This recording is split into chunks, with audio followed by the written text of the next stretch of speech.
Welcome back to Stationeers, and I've ripped some of the walls out because we need more room for more electronics. Yes, as one of the commenters said, this is the only airlock that will need a fusion reactor to run. We will do some power saving later. Yeah, so do take the easy version of the airlock for granted. Feel free to use it in your own world. I'm just doing something that is pretty cool. And in fact, I do need to just swap this battery out before we start. So, last episode we got up to the point where the airlock could pressurize itself, which is exactly what we want to happen. We, however, didn't get to a state where it would stop pressurizing once we got to the right amount. So we're going to have to solve that one next. It doesn't sound too hard, but like many of these things, it may well be a bit harder than I was expecting. I guess I could just put a block on the outside and I could walk through, maybe? If we need to, we need to. So let's quickly review.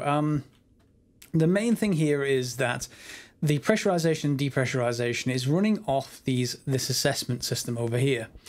And importantly, whether it starts depressurizing or starts pressurizing is going to look at the safety depressurize, which is this, which in turn is going to look at if both doors are shut and if requesting depressurization is happening.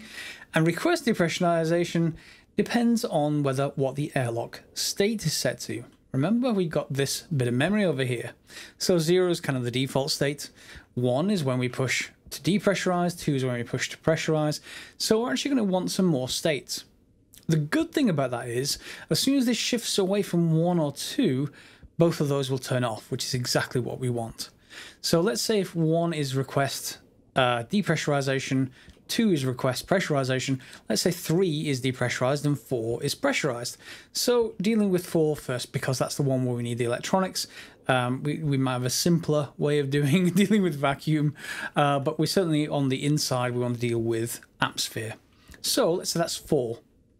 So all we need to theoretically do is, if we've reached the point that we want to reach, set this to 4, and that's it. Okay, so to do that, we're going to need a couple of gas sensors. So I've put one here. So this is the interior gas sensor, and or at least the way I'm doing this airlock, we do that way. And I also have another gas sensor. It's inside. It's just up there. Hopefully you can see that. And I think we're going to read both of the values for a start off. So I'm going to put those both into a pair of logic readers. And then what we're going to look for is, as soon as the pressure on the inside of the airlock is greater than in here, i.e. it's just past the pressure we want, we're going to switch the airlock to state 4, saying pressurized. And at that point, we'll then be able to take that and do something else with it. For example, perhaps even opening a door, being a door. So let's see if we can put some bits and pieces for that down and get that built. Okay, so here's how it works. We've got the compare unit. This is comparing the airlock pressure to the interior pressure. And as soon as it's greater, this is going to turn to 1. This select unit then is going to switch between two things. It's going to look at this. And it's going to say, hey, if it's 0, i.e. if the pressure in the airlock is less than this, it's not going to do anything. It's going to choose the existing value, the airlock state. If as soon as it turns to 1, however, it's going to change to state 4, which I've got in a memory unit somewhere, doesn't matter where. Okay, so when that happens, we're going to take that and we're going to use this logic writer. We're going to look at this ready to open select, and then we're going to write that out to the airlock state setting. So what's going to happen is, as soon as the interior pressure gets higher than the as soon as the airlock pressure gets higher than the interior pressure, the airlock's going to switch to state 4, which is going to shut down both of those vents. Make sense? Hopefully. Then we need to figure out, if it's in state 4, then we need to open the inner door. Let's figure that one out. Okay, so from here we can do a couple of things. We can look at a compare unit and we can take in the airlock state and say, is that equal to 4? If it is, then we're going to do something with it. So as soon as we turn this on, currently it's in state 4. I think airlock state equal, no, that's not equals, it's equals 4. 0, good, because we're at 0 pressure, so that would be really odd if that was correct. And we can, of course, take that and then write. So we can read this and then say, we can look at the, we need to look at the door, I guess, inner door. Inner door, and write to the open state. So this could write 1, which will try and open the door. Now, problem comes is that right now, or at least when this triggers, if I were to open this door, this would still be set to 1. So what will happen is it'll probably just open the door and then shut it again, and we'll be stuck in this airlock, not able to get out.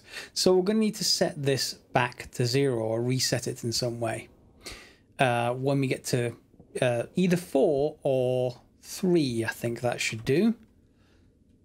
So that's worthwhile putting something down. That'd be interesting. Above 2, let's say. That might actually work the best. So I'm going to have to do some other bits and pieces of electronics to figure out when the airlock state is above 2 and then set 0. And in fact, it might be less than 3 because we want a 0, not a 1. So yeah, I'll put that circuitry down and then we'll come back. Okay, so hopefully the last part, at least until I try this again. So we're going to take airlock state less than 3. Yes, 0, which was the default state, is less than 3, so that would be a false trigger. So let's just say for the moment the default state of the airlock is 5 or something high. All right, so if it's 1 or 2, the airlock state, then it counts as being running. If that is true, then this logic writer will write that airlock running, true, to the request to shut doors. So we'll also keep that request set at 1. However, if it isn't running, if it's on state 3 or 4 or 5, then it's going to set that request to shut doors back to 0, because this is what this is going to say. So once we set it into 3 or 4, that should cancel. Now nothing should happen to the door yet. Now I'm just wondering if I weld all this up, will the electronics be okay? Let's just weld up these two. That's all we need to maintain, hopefully. So let's grab you. Maintain pressure, that is. And let's give this a go with these enclosed. That should do us. Let's first of all, what state is the airlock in? It's in 4 at the moment. Let's increase that, and let's see if this is fine or if it needs it needs a bit of a problem. Request to shut doors is 0.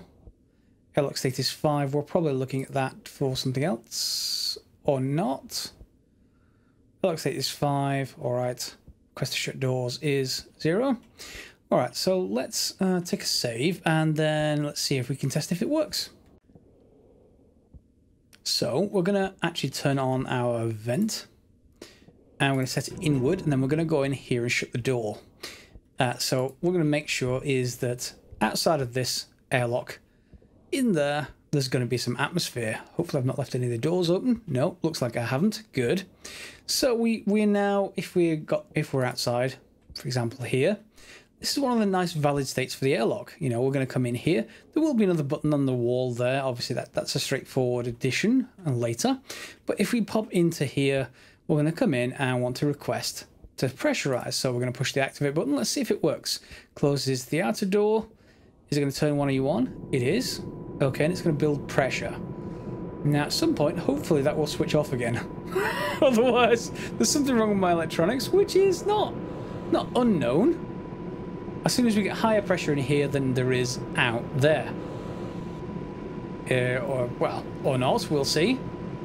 28, 29. Oh, are we through? We're through. The airlock works. Ah, first time. Let's turn that off. Let's flip that around. Just while we've got a working airlock, or at least we have a working airlock coming in. Going out, what we need to really then do is, what's the airlock state in at the moment? It's in state 4, so it's saying pressurized. Even though we're not about to be pressurized, that's okay. Request to shut doors is nicely set back to 0. So if I push this one, it will depressurize us, but nothing's going to actually change at the end because it's going to just keep that on, I think.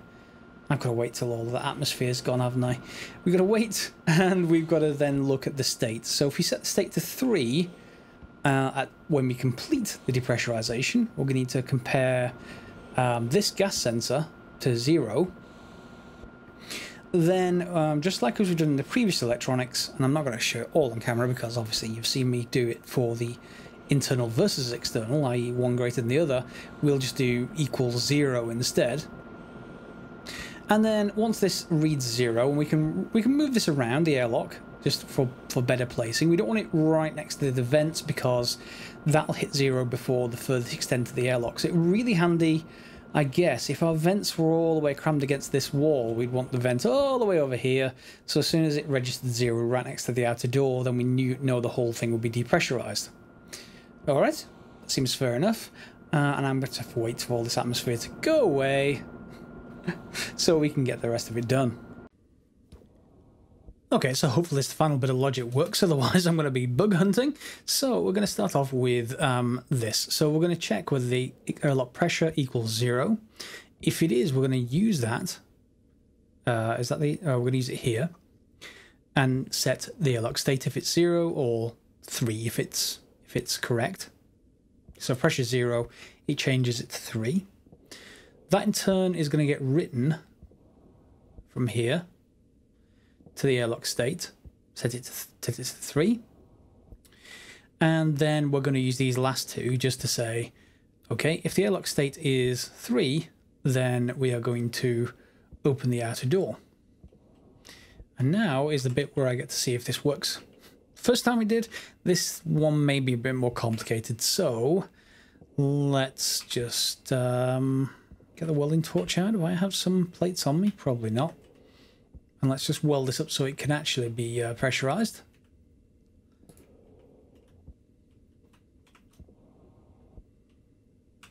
There we go. That's a drill. Not a welder. That's a welder.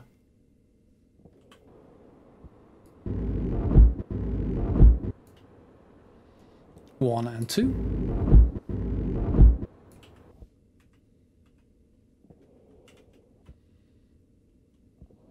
Alright, so what state's the airlock in? It's in state 5. Request to shut the doors. Okay, so let's say we want to depressurize. What happens? Airlock's in state 1. That comes on.